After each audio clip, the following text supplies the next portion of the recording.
The Guardians of Redwood Forest. Nestled along the Pacific coast, Crescent Grove was a small town shrouded in mist and surrounded by towering redwoods that seemed as ancient as time itself.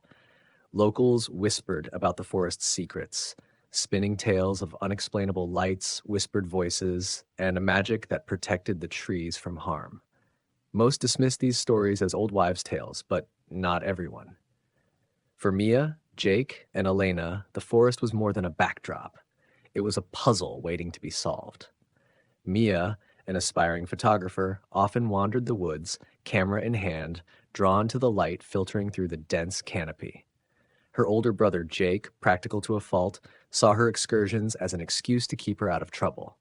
Elena, their bookish and imaginative friend, devoured the town's folklore, intrigued by the mystery of the redwoods.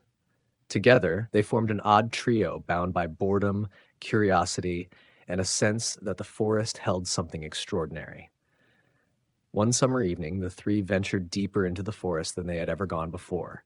The sunlight was fading, casting long shadows across the undergrowth, but Mia insisted on following a trail she'd spotted earlier. Just a little farther, she urged, already stepping ahead, her camera ready. Jake sighed. You're going to get us lost. Again. I'm pretty sure we've never been here before, Elena added, her tone equal parts excitement and unease. She glanced at the towering trees, her fingers brushing the edge of an old leather-bound book she always carried. The stories say this part of the forest hasn't been mapped. People stopped coming here decades ago. That's comforting, Jake muttered. Great idea, Mia. But Mia wasn't listening. She had stopped in front of an enormous redwood, its trunk wide enough to house a small room. She stared at the bark, which was covered in strange angular symbols that seemed to glow faintly in the dim light. Guys, she whispered, her voice tinged with awe. Look at this. Jake and Elena joined her, their eyes widening as they took in the strange carvings.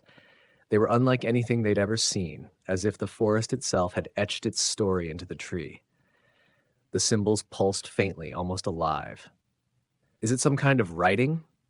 Elena asked, her voice barely above a whisper. She reached out to touch one of the carvings. Maybe don't touch. Jake started, but it was too late. The moment Elena's fingers brushed the bark, the forest seemed to exhale. A low hum resonated through the trees, vibrating through the ground beneath their feet. The carvings flared with light, and a surge of energy coursed through the air. The three stumbled back, clutching their heads as a deep, resonant voice filled their minds. Guardians, your time has come. What the hell was that? Jake shouted, his usual composure shattered. Elena looked down at her wrist, where a faint glowing mark had appeared, matching one of the symbols on the tree.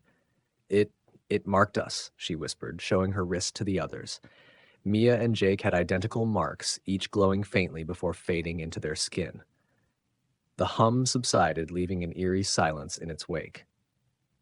We need to get out of here, Jake said, his voice tight with urgency. Mia, however, was still staring at the tree. This isn't just some old myth.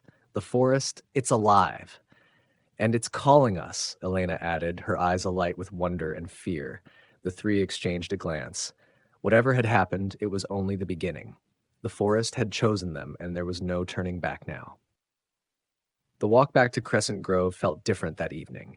The forest, once a familiar escape, now seemed vast and otherworldly. Every creak of a branch or rustle of leaves made Mia, Jake, and Elena jump, their newfound marks a constant, glowing reminder that their world had changed.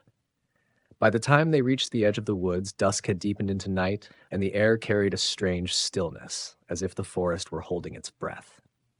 Back at Mia and Jake's house, the three gathered in the dim light of their basement. Mia sat cross-legged on the floor, tracing the faint symbol on her wrist. Jake paced nervously, his arms crossed, while Elena rifled through her bag, pulling out an assortment of books and papers. This isn't normal, Jake said, breaking the silence. Whatever happened out there, it wasn't natural. We need to tell someone. Tell who? Mia shot back. What are we supposed to say? Hey, the forest is alive and gave us glowing tattoos? They'll think we're crazy. She's right, Elena said without looking up. No one's going to believe us, and besides, we need to figure out what this is before we tell anyone. Jake stopped pacing, frustration etched across his face. And how exactly are we supposed to do that? Elena finally looked up, her hands clutching an old, tattered book. By starting here. She opened it to a page filled with hand-drawn maps and notes. This is a collection of local legends about the Redwood Forest. Some of it's nonsense, but there are recurring themes, like the idea that the forest is protected by something or someone. Protected from what? Mia asked, leaning closer. Elena hesitated, flipping through the pages. It's hard to say. Some stories mention ancient spirits or forces tied to the trees. Brahmat. Others talk about people chosen to guard the forest against threats, but none of them explain how or why. Mia's fingers tightened around her camera. Do you think we're the chosen people now? That's insane. Is it any crazier than what happened out there? Elena countered, holding up her wrist where the faint mark still shimmered. You felt it too. The forest is alive, and it called to us. Jake groaned and slumped into a chair. Great, so we're magical forest protectors now. What does that even mean? Elena didn't answer. Her eyes were fixed on a passage in the book, her face growing pale. I think it means we're in trouble. What do you mean? Mia asked. Elena turned the book around, showing them a drawing of the same symbol etched into their skin. Beneath it were the words, "The forest's guardians awaken in times of great peril." The next morning, the trio returned to the forest, back unable to shake the sense of urgency that had taken root in their minds. The deeper they went, the more the air seemed to change, growing thicker with an energy that was both invigorating and oppressive. It wasn't long before they reached the massive redwood where it had all begun. The carvings glowed faintly as if waiting for them. Mia hesitated, her camera strapped around her neck, her instincts warring with her curiosity. Do we touch it again? She asked. Jake shook his head. Absolutely not. Last time we touched it, the ground tried to eat us. But Elena stepped forward, her hand outstretched. I think we have to. The forest is trying to show us something. Before Jake could stop her, she pressed her palm against the bark. This time, the reaction was instantaneous. The markings blazed with light, and the ground beneath them seemed to shift. Roots snaked upward, forming an archway that pulsed with energy. A deep voice echoed in their minds once more. Enter and see. Mia, Jake, and Elena exchanged a glance. There was no turning back now. Together, they stepped through the archway, emerging into a cavernous hollow beneath the redwoods. The space was illuminated by bioluminescent moss and crystalline formations that sparkled with an unearthly glow. In the center of the hollow stood a stone pedestal, atop which rested an ancient wooden staff adorned with twisting vines. Elena moved toward it instinctively, but before she could touch the staff, a low growl echoed through the chamber. Out of the shadows emerged a creature unlike anything they'd ever seen, a massive wolf-like being with glowing eyes and fur that seemed to shift like shadows. What the hell is that? Jake whispered, his voice shaking. The creature circled them, its gaze fixed on the staff. Another growl rumbled through the cavern, and the voice spoke again. Guardians, your trial begins. Prove your worth. Mia, Jake, and Elena braced themselves, realizing that their journey was far from over. The forest wasn't just calling them, it was testing them, and failure wasn't an option. The cavern felt alive, its glowing moss pulsing in time with the heartbeat of the earth. The wolf-like creature stood between the trio and the ancient staff on the pedestal, its glowing eyes locked on them with a predatory intensity. The voice echoed once more, deep and resonant. Prove yourselves worthy or leave the forest to its fate. What does it mean by that? Mia whispered, her voice shaking. Jake tightened his grip on the fallen branch he had picked up as a makeshift weapon. I think it means we're either passing this test or we don't make it out of here. Elena took a deep breath, her gaze fixed on the creature. The stories talked about trials, but they were always vague. We have to figure this out together. The creature snarled, stepping closer. Its massive paws made no sound on the cavern floor, but its presence was overwhelming. Mia's hands trembled as she raised her camera, snapping a photo out of instinct. The flash startled the creature, making it pause momentarily. Wait, Mia said, her voice gaining strength. It didn't attack. It's watching us, waiting for something. Yeah, waiting to eat us. Jake muttered, though he didn't move. No, Elena said, her voice thoughtful. It's not here to kill us. It's guarding the staff, testing if we're worthy of it. The creature growled again, this time lunging forward. The trio scattered, narrowly avoiding its sweeping claws. Jake swung his branch, but it passed through the creature as if striking smoke. The wolf-like being turned its glowing eyes on him, and for a moment, Jake froze. His mark began to glow, and a surge of energy radiated through him. Jake, Elena called. Your mark. It's reacting to the creature. Jake stared at his glowing wrist and then at the creature. A realization dawned on him. It's not physical. It's tied to the forest's energy. Elena nodded quickly. If it's connected to the forest, then maybe we're supposed to channel that energy to stop it. How do we do that? Mia shouted, dodging another lunge from the beast. Elena raised her hand, the mark on her wrist glowing brighter. She closed her eyes, focusing on the energy coursing through her. The cavern seemed to respond, the bioluminescent moss growing brighter. The forest is alive, she murmured.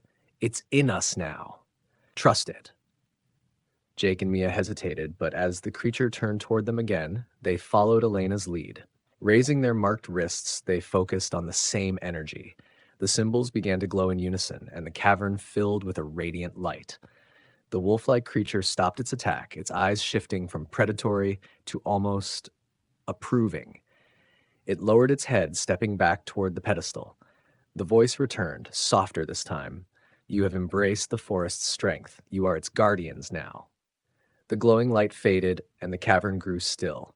The creature disappeared into the shadows, leaving the trio standing before the pedestal. Elena stepped forward, her hand hovering over the staff. Do you think this is it? What we're supposed to protect? Mia nodded. It has to be.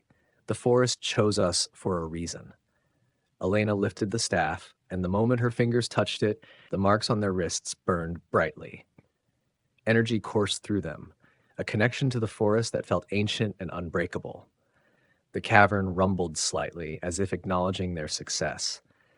As they exited the hollow, the forest seemed to come alive around them. The trees whispered in the wind, their branches swaying in a rhythm that felt like applause. The oppressive weight they had felt earlier was gone, replaced by a sense of harmony. In the days that followed, Mia, Jake, and Elena began to understand their new roles. The marks on their wrists acted as a link to the forest, allowing them to sense its needs and protect it from harm. They discovered that the forest wasn't just threatened by outsiders, but by something far older, a dark energy that sought to consume its power. They worked together to learn their strengths. Elena, ever the scholar, could decipher the ancient carvings and communicate with the forest's essence. Jake, despite his skepticism, found he had a natural affinity for channeling the forest's energy into physical strength. Mia's connection came through her creativity, using her camera to capture and amplify the forest's light. One night, as they stood at the edge of the woods, the voice returned, softer now, but still powerful. The forest is safe for now, but its fate rests in your hands, guardians. Remember, the strength of the forest lies in your unity. The trio exchanged a glance, the weight of their responsibility settling over them. Crescent Grove remained unaware of the danger that had passed, and the three friends knew their journey was far from over. But for the first time, they felt ready. As the moonlight bathed the Redwood Forest, the trees stood tall and unyielding, their ancient whispers carrying a promise. The guardians were here, and the forest would endure.